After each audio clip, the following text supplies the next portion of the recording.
Hi and welcome back to my channel. I've got another unboxing. I've been pretty excited about this one actually, that just came today. It's called Sufi Tarot, by Ayeda Husain. A 78 card deck and guidebook. Just pop off the plastic and then we'll get straight into it. Because I had this on pre-order for a while. Yeah, but I'm really quite happy.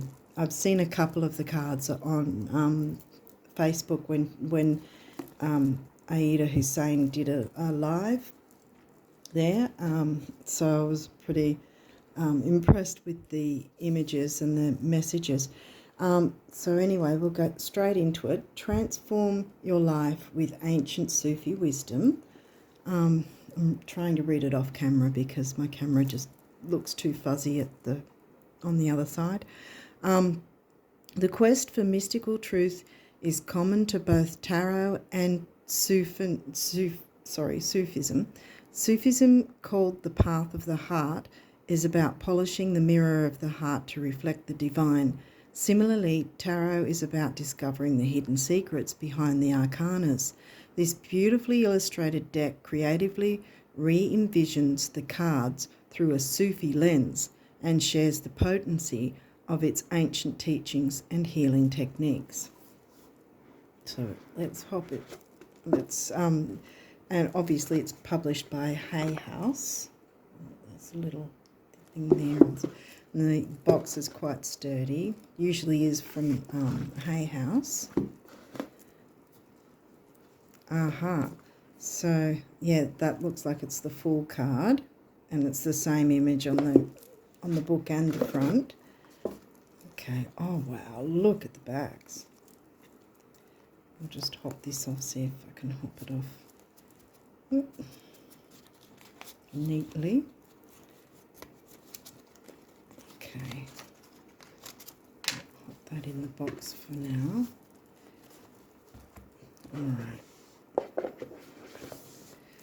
Okay. So yeah, the backs are beautiful. It's quite thin cardstock, but it's probably going to be sturdy enough. I'm not sure how it'll be with shuffling, but first we'll have a quick look in the guidebook. I'll hop that there for the minute. Okay, and it says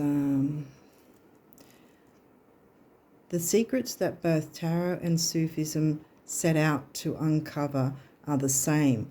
For Sufis, the light's not great either. For Sufis, all knowledge is tied into the knowledge of the self. Sufism is called the path of the heart because it is a process of consciously moving within to polish the mirror of the heart so that it may reflect the divine. Similarly, tarot is about getting to the bottom of the mystical truths behind the major and minor arcana. This is Ayeda Husain, obviously. I don't know if you can see her easily there. This guidebook creatively re-envisions and reinterprets each card through the lens of Sufism, and in doing so shares the potency of its ancient mystical teachings, practices, and healing techniques. Ayeda Husain is a journalist and senior teacher in the, I can't read that word, Inayatiyya, a global organisation dedicated to the universal Sufism as taught by Hazrat Ayana Khan. I'm butchering the names, I'm really sorry. She teaches Sufi meditation, chanting and philosophy with a special emphasis on Rumi's poetry as a means of healing and evolving in her free time. In her free time, she composes, sings and records Sufi meditational music. She lives in Oakville, Ontario, so she's in America. Okay, so let's have a quick look. Sorry if I butchered all that. Sorry, Ayeda Husain, if you're ever watching. Okay, dedicating to all who have been a part of this Fool's journey.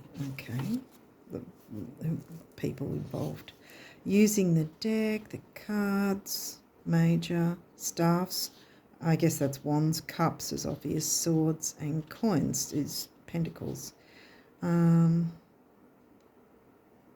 notes, acknowledgements, introduction, using the deck. And then we've got a spread. Did that start there? No, I don't think so. Yep, 3-card spread. Head, logical. Arms, what you need to know. Legs, what you need to do in the future. Heart, the heartfelt answer, solution. Wow. About the major arcana. It's just about tarot itself. About the minor arcana. Suits. Elements of the earth. For the Sufi, these elements are the basis for understanding human nature, balancing them in shadow and in light. Okay, and then we go straight into the cards. So, we've got reverse meanings and contemplations and an affirmation. Oh, wow, yeah. Okay. Do they have that for the minor? Yes, they do. Yep. I got, wow, that's really good. I'm getting really interested with the affirmations these days. I wonder if I can read a little bit here. The Sufi Tarot is my way of bringing together two traditions that I love, two traditions based in healing and transformation that are often viewed as being distinct. The similarities, however, are endless. The journey, the symbolism, the art, the history, the elements, and the colours merge in a commingling dance of joy as wave upon wave of love and healing washes down upon us. Yeah, it might take too long. I'm just thinking that I've had this cut off a few times, and I'm a little bit frightened to take too long in case it does. So we'll have a look through the cards, and then we'll see how they shuffle. I may have to split the deck in half though, because my hands are small, trying to get it around that thicker deck. Okay, so we've got the Fool to start with, and as I said, I really love the back. It's really quite lovely. Okay, so there's the Fool.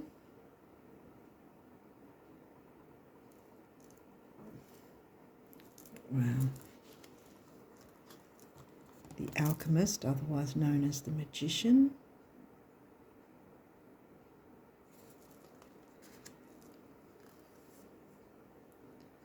This would be the Empress Mershida. I don't know if I'll be able to do all these names though. I don't want to butcher anything, but I can, if I've got an inkling, I'll give it a try.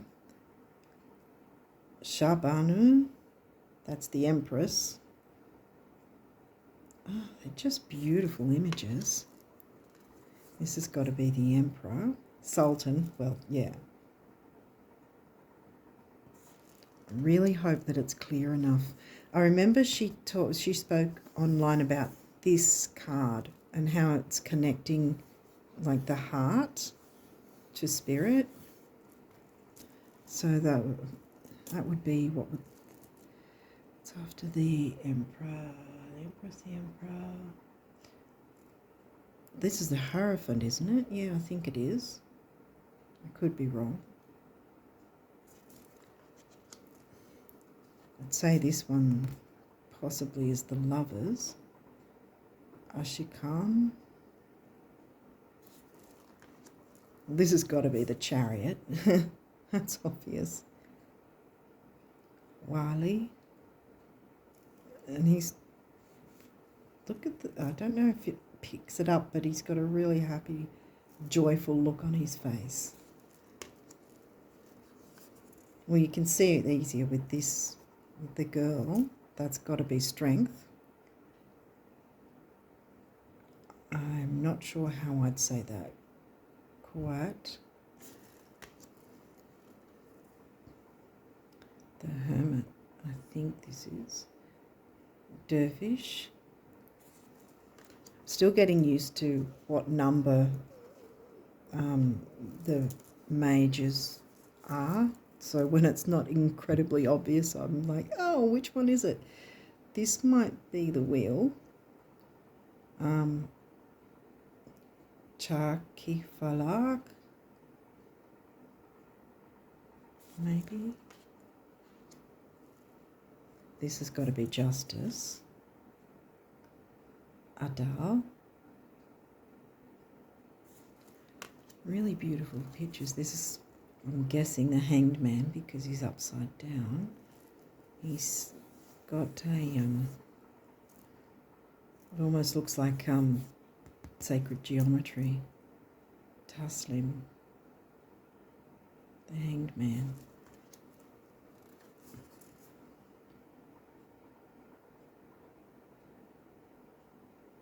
Malt. Is this death? Maybe? I can't remember. Again, I'm not really sure which ones go where when they don't have their names.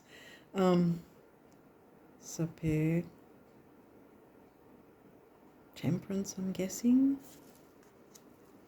Oh, this one looks like it's probably the devil. I could be wrong. When I shuffle them anyway, we'll see what cards come through. Laughs. I don't want to butcher the names though. I'm probably saying it really badly. Obviously, this is the Tower. That's pretty obvious.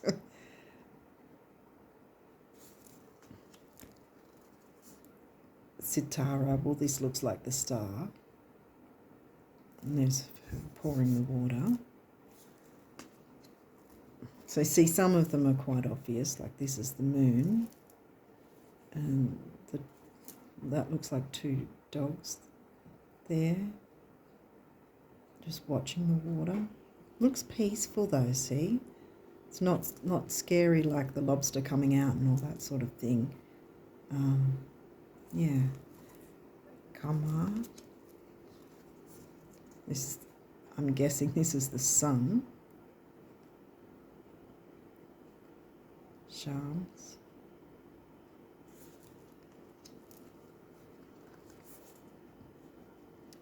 This is, I think this is Judgment. Mizan. And this has got to be the World. And there's some, we've got some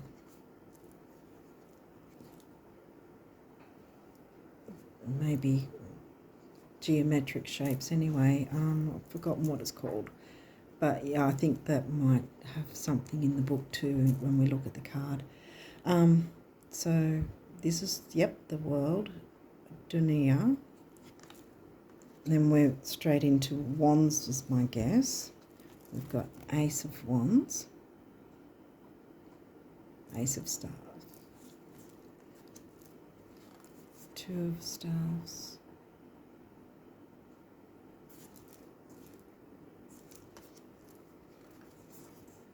Three of Staves, ships coming in. Wow, capturing the celebration, Four of Staves.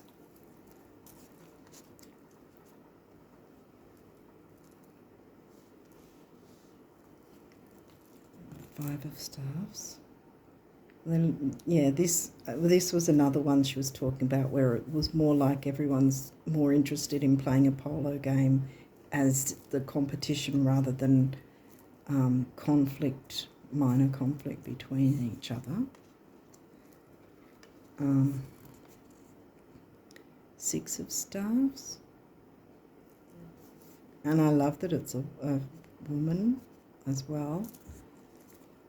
Not that I've got anything against men, but yeah, it's sort of a bit of a inclusion for both sexes, I think.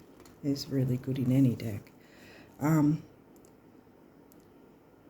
Seven of Staffs. See, she's meditating, protecting. They're sort of like they're suspended in a way. Oh, that's interesting. Well, this Eight of Staffs, that's pretty regular with it. They look like comets, though, moving in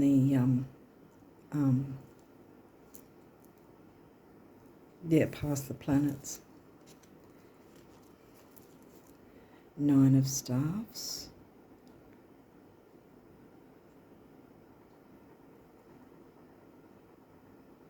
Okay. 10 of Staffs. Well, that's pretty obvious what that means.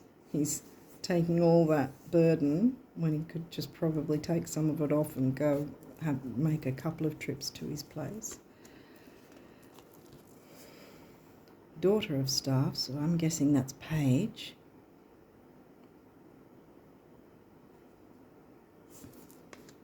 Beautiful images.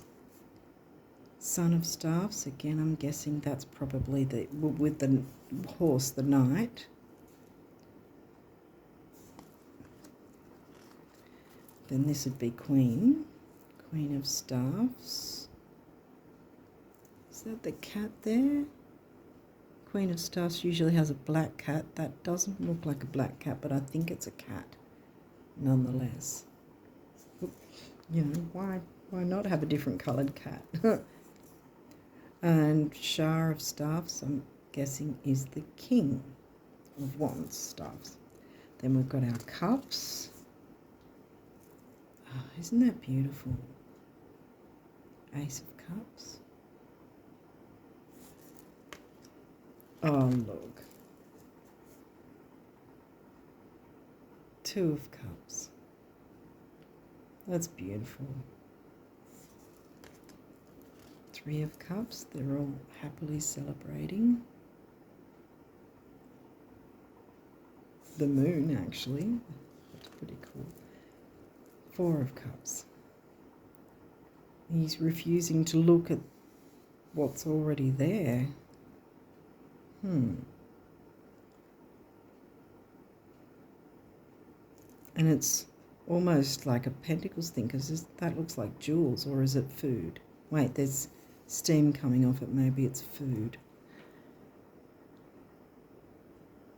He's definitely not focusing on what he has. Anyway, sorry, I'm trying to move it around with the light so I can see properly. Well, this pretty much explains it perfectly. Crying over spilt milk. She's still got 2 cups that are fine on the table. Crying over what's dropped and broken, instead of cleaning it up and going, right, I've still got 2 cups.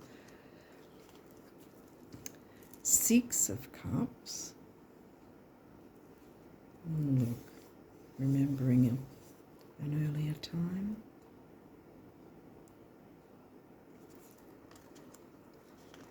7 of Cups. Oh, that's a little bit of a different take. She's a little worried about it, trying to decide which one. And they all look like jewels. What shoes should I wear? What handbag should I...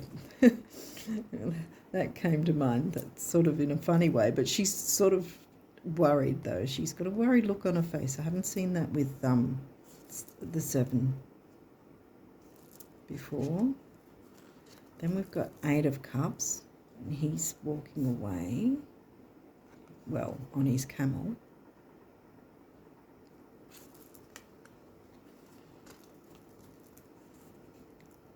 Nine of Cups. Okay. Everyone's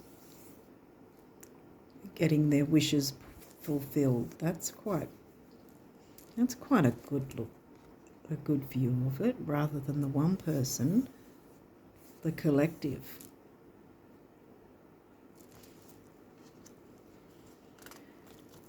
Then we've got 10 of Cups, happy family, rainbow. rainbow carpet, actually, with pictures of cups. I don't know if it's picking up on that. Daughter of Cups, which would be the Page. Son of Cups, the Knight. Oh, look, it's a bridge. He's pouring out a bridge. Yeah, it's a bridge to him.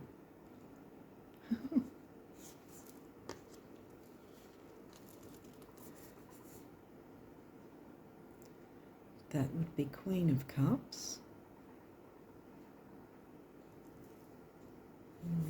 The water. And they're all peacocks. Wow. Then we've got ourselves the King of Cups. He's usually better at balancing his emotions than sometimes the Queen might be, who takes on pretty much too much empathically at times. And we're into the Swords. Wow. And look, it's not just coming out of the clouds, but it's got sparkles of gold coming off it. Again, I'm not sure if you can see it there. Two of Swords. Where's the Swords? Oh, wow, because I saw the blindfold. There's the Swords. They're on the road, so she's at a fork in the road and indecisive about which way to go. Wow. Three of Swords. I can't see the regular heart that's usually there, but she's looking very... Wait a minute. That might be in the red there. Yeah, because look, it's pouring some red out from there. Yeah, I think that's her heart there, and the Swords are up higher. Wow, see, that's what this is. There's a bit of a different take to some of these, which is really interesting. Then we've got Four of Swords. Well, that's pretty obvious. Taking time out to replenish yourself, meditate, self-care. Five of Swords.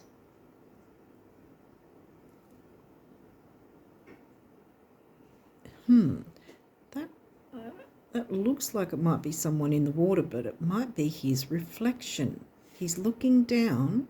It looks more like a reflection. There's Swords there. Yeah, because of how it's sort of... Yeah, it's looking like it's his reflection. Wow. If we get that, we'll see. I'll read the guidebook message and see what comes through. Yeah, that's, again, very interesting take. Because that's generally, what's the word for it again? Like a hollow victory kind of thing.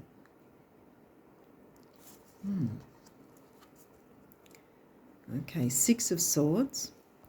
Wow, look, angel wings there, and that looks like a heart to me right in the middle there. There's some swords there and there.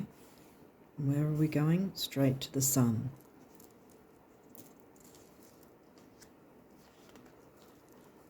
Then we've got Seven of Swords. Well, that's the usual thief taking off with some swords. Lights there. He's dropped a couple, so he hasn't taken them all. That's the usual theme to the Seven of Swords. Oh, wow. Eight of Swords. This is almost... yeah, she is blindfolded, like the Two of Swords. Gives the Two of Swords impression. Eight of Swords. Like she's kind of like Venetian blinds, but they're swords.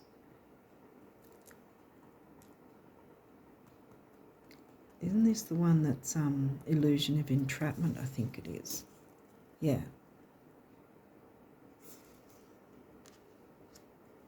If she took off her blindfold, she might see a way to move those swords out of the way for herself. Okay. 9 of Swords again, that's obvious. They're all flying around above their head and they're sitting up in bed, you know,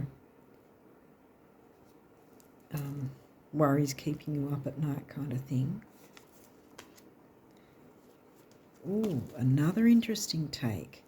See, this looks obviously like the end finale completion sort of thing. But she hasn't been hit with the swords. She's just sitting crying. It's still not great, but it's a little bit of a different take.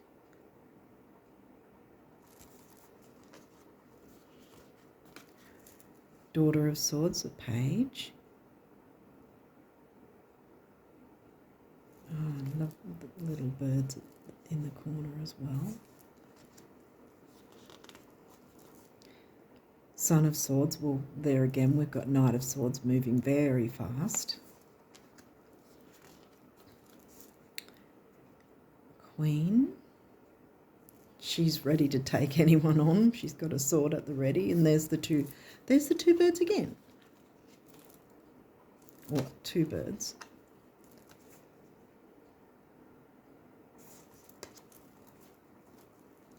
Okay, so then we have Shah of Swords. That's the king. Well, he's taking it easy because he's done all the work to get to being a king. He's still got his sword at the ready if he needs it, but he's not in any hurry like the knight is. Okay, so then we get into our pentacles. Oh, wow. Look at that. It's beautiful. Just surrounded by the lush garden. Ace of Coins. And there, obviously, it's the lemonscape. Trying to balance it.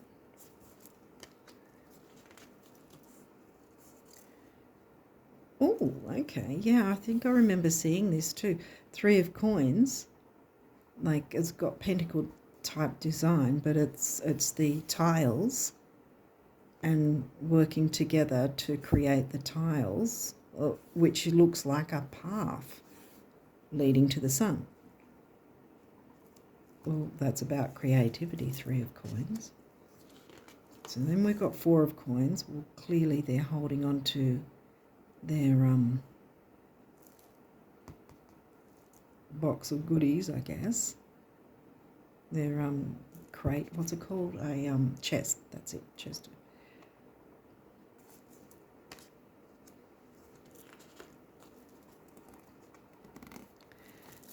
It's interesting there's nothing else in the, like no other like furniture or anything sort of thing. It's a kind of barren area. Kind of makes it, yeah, it makes it seem like it's kind of barren because they're not sharing their wealth. They're holding on to it. So I'm just sort of, I don't know, I'm randomly thinking out loud, I guess.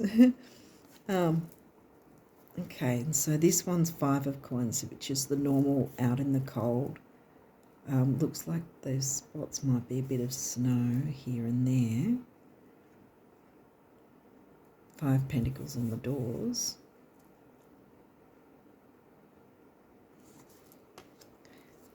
We've got 6 of Coins, giving and receiving, and here we've got the lemonscape again.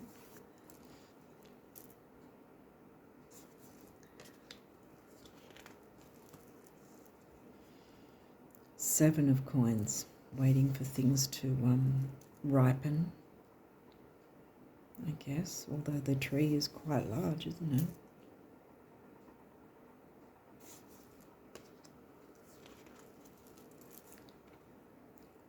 Eight of Coins. Well, he's working hard. He doesn't look like he's working much. He's dancing, probably to break the monotony of all the hard work.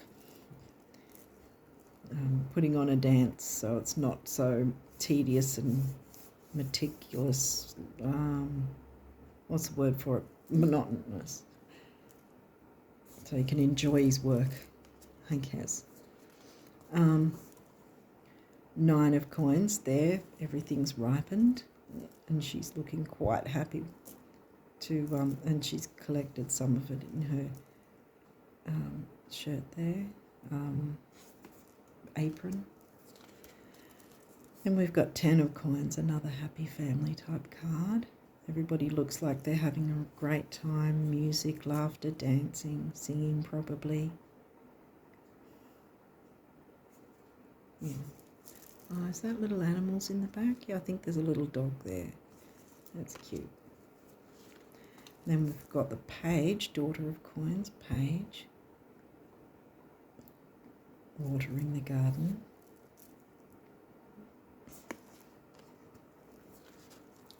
Then we've got the knight. Well, that's usually the knight of pentacles is not usually on his horse, or if he is on his horse, he's not really moving.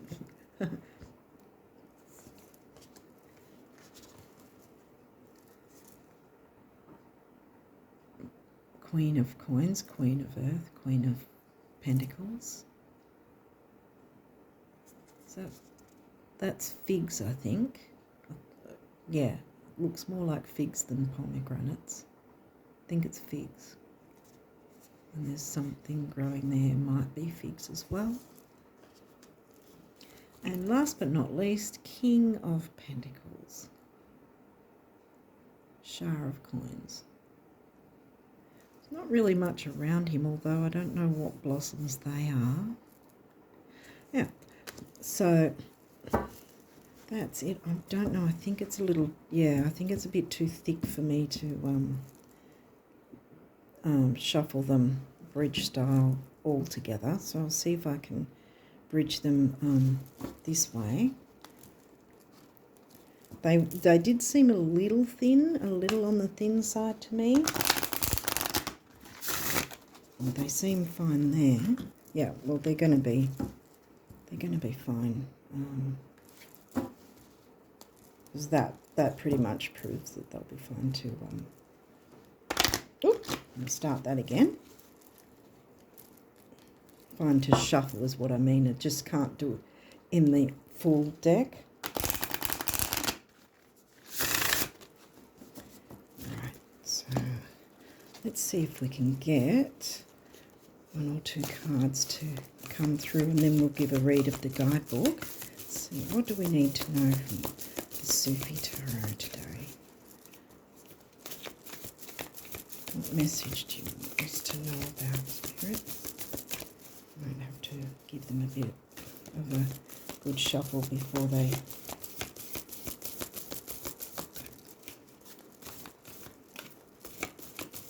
Okay, what do we need to know?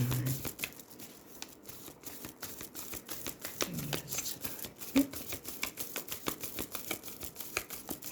think it's getting used to me and my energy for now. Okay, can we get a card, please? Oh, that's too many. Oh, here we go. Oh, okay. Right, what do we have? 6 of coins, that's great. I know what they... Oh, 5 of swords. Now, didn't I say that would be interesting to find out? I'm going to do 5 of swords first and then 6 of coins because I think I want to have it that way. Just to... So let's have a look. Go 5 of swords first. Where are the swords? Staffs, they're further in. I think cups, 3, 4, 5 of swords. Okay, I don't know if you'll be able to see it through the camera, but I'm going to try and read it off camera. And hopefully you can see it. We're taking it upright, although I can just read. Okay, I'll just go ahead and read it all. Upright, feeling unfairly defeated, an unequal fight, blaming oneself, feeling like a victim, judging oneself harshly. Reversed, taking unfair advantage of others. Wow, okay. Trickery and deceit, being tired of conflict, being ready to give in. Okay, so then it says the Five of Swords is without a doubt a card of conflicts, arguments, and hostility. It alludes to meanness and people indulging in callous, hurtful behaviour. The Sufis, however, invite us to consider the outer being a reflection of the inner. Without blaming or judging ourselves, if we find ourselves consistently wronged, it can be helpful to ask, how do our inner thoughts shape our outer reality? Our uncharted thoughts about ourselves then attract the same from the outside world. Well, your thoughts create things, so to speak. And that can be really hard to keep track of your thoughts sometimes, because they can, we can let them get away from us, sort of thing. How do I say it? They can be a little overpowering before we know it, I'll keep reading. When this card appears for you, you are being led to the Sufi practice of, tafakkur, or reflection, to meet the shadow within your inharmonious thoughts and impressions about yourself. There are often distortions within our unconscious minds that must be cleared for us to connect with our natural harmonious state. These distortions come in the form of our self-image, limiting beliefs and feelings of guilt and inadequacy, which then manifest outward. What negative beliefs about yourself are being mirrored outward, from inward outward? Remember, this is not an exercise in blaming yourself. Rather, it is meant to help you identify and remove the impressions that do not serve you from your mind. As Rumi writes, the pot drips what is in it. Contemplations. How kind or unkind are my thoughts about myself? How have my inner thoughts shaped my outer reality? And the affirmation is, I am kind to myself and others are kind to me. Wow.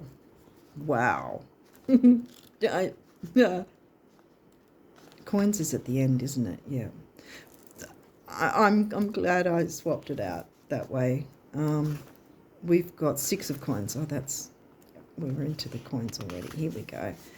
So this one's going to be a little bit nicer, but really, see, this is, I'm really loving this, because this is really, that's what I thought straight away, that it looked like a reflection of himself. And sometimes with our thoughts, we can be our own worst enemy. Again, I don't know if you can see it, but there he is, like it's a kind of mirror reflection in the water. So it's not like the usual Five of Swords where there's people crying or upset and walking away in defeat. But this is about the self. I had a feeling this might be the way. Yeah. So how are we thinking about ourselves? So anyway, 6 of coins. We're going to end it on a nice note. Okay, 6 of coins upright. Giving and receiving generosity, support, being valued, balanced accounts, good fortune, open-heartedness. Reversed, imbalance in giving and receiving, inequality, fake charity, scarcity, selfishness. Well, again, they both came out upright anyway. The 6 of coins is the card of reciprocity. On one level, it alludes to our relationship with financial abundance, and on another, equally important level, it reflects to time, patience, and support. How much do you give and how much do you receive? Sometimes the scales are tipped unnaturally. Only you know what you need to do to regain a balance, a balance healthy for you and those around you. A Quranic sculpture tells us that when we do give, one hand should not know that the other hand is giving. Do you publicize your charitable works? If so, what does that tell you about your intent? So if you're saying, oh, look, I'm giving to this one, or I'm giving to that one, or, okay, wow. When this card appears for you, you are being asked to examine your beliefs regarding money. For the mystic, the key to life is balance. Money is energy and thus must be balanced. By itself, money is inert and has no inherent power over you. Hazrat Inayat Khan describes the Sufi perspective on money in the following lines. Money, what do you like most? Changing hands. Where is your dwelling place? In the heart of my worshipper. Where do you accumulate? Where I am warmly welcomed. Ooh. Where do you stay? Where I am adorned. Money, whom do you seek? Him who seeks me. Money, whom do you obey? Him who has risen above me. I become his slave and lie as dust at his feet. Have you been able to rise above money, or do you feel enslaved by it? Ooh, wow. Contemplations. I'm sorry, I'm just really getting into this deck. I love this deck. It's kind of like shadow work. It is in your face, but not at the same time. Contemplations. What is my relationship with reciprocity? Which is more challenging for me, giving or receiving? Affirmation. I give and receive naturally and gracefully. I knew I was excited for this deck, and it has not disappointed in my view anyway. So let me know what you guys think about this deck. But yeah, I'm quite pleased with it. Hopefully this is all in the camera. I don't know, is it? Yep. Yeah, I really like this deck a lot. I will be using this quite a bit for myself. Yeah. Oh, wow. Just, yeah, wow. I don't know what to say. I'm just really, I had the inkling when I saw it looked like a reflection. I thought, that might be a more introverted, yeah. So it's really telling us, one, how do we think about ourselves and others and sort of balance that better, but also how do we approach money, and are we allowing our thoughts about money to control what does or doesn't come into us, or what we in turn may give out to the universe or to the world or whatever as well. Because I always say with money as well, it's an energy, so holding on to it is not a good thing. Like holding on to it and never using it is not a good thing. Giving it all away is not a good thing either. So there's the balance of reciprocity, as it said. Yeah. So that, because what you give out, you will get back. But yeah, as long as you're not saying, oh, I give to this charity, or I do this and I do that, then yeah, that's pretty much it. Yeah, I don't. I'm just really, I'm really very, very impressed with this deck myself. So anyway, enough babble. Yeah, let me know what you guys think, and I hope that this is